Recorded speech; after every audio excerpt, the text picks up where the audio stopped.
Tax on a ball is a tax on a swing, there's no doubt about it, there's a tax on everything. Hi, so I'm Jen and this is Harry. We are policy analysts at the Taxpayers Alliance and welcome to the second of our weekly videos. This one we're talking about international aid.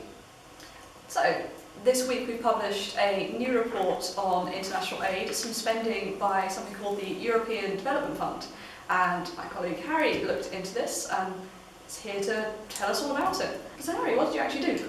We used data from the European Commission's financial transparency system to look at some of the more interesting and surprising places that they've spent their aid. Some of the results were really interesting. Brilliant. What were the most interesting results? What was the honest? Well, we found a study. There was a study in 2011 on Pacific coconut development. There were trapeze lessons, and there was art classes with plastic bags. And I'm not sure how that would have worked, but it doesn't particularly sound like development aid to me. So, what do you think aid should actually be about? Do you agree with the 0.7% target? Well, no, I don't think all development aid is inherently wrong, but I do think it can be quite counterproductive. And with the 0.7% target, it seems far too arbitrary. The key question should be whether it's helping the poor, and I think there are better ways of doing this through trade, but not aid.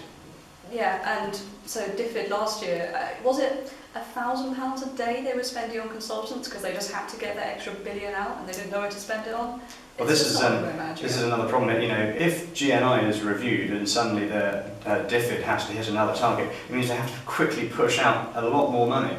And even this happens even in the European Development Fund, where because this is the last year that the 10th European Development Fund was operational, they had to make sure they pushed out as much money as possible. So you have to question whether the taxpayers are getting value for money.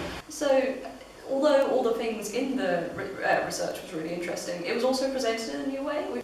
Yeah, our technical team did a great job there. They have plotted all of the results against world maps so you can see exactly where this European Development funding is going to. And remember that that's about 15% of that came straight from the UK. So it's a really interesting and a great bit of technical work there to make it a bit more interactive. As we said last week, we got to our 10,000th Twitter follower and we're having this big competition giveaway. Competition closes at the end of today, but you've still got a little bit of time to enter, so please do.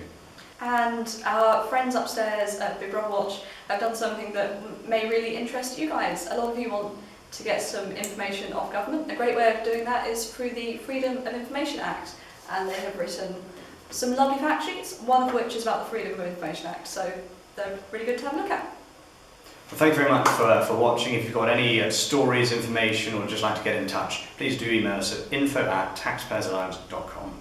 And so the question of the week has been trade or aid, and if you've got any thoughts on that, get in touch, as Harry said, through the info account or Twitter or in the comment section of this video.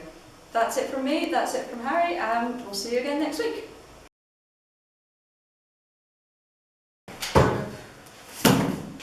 They are quite substantial. Neither of us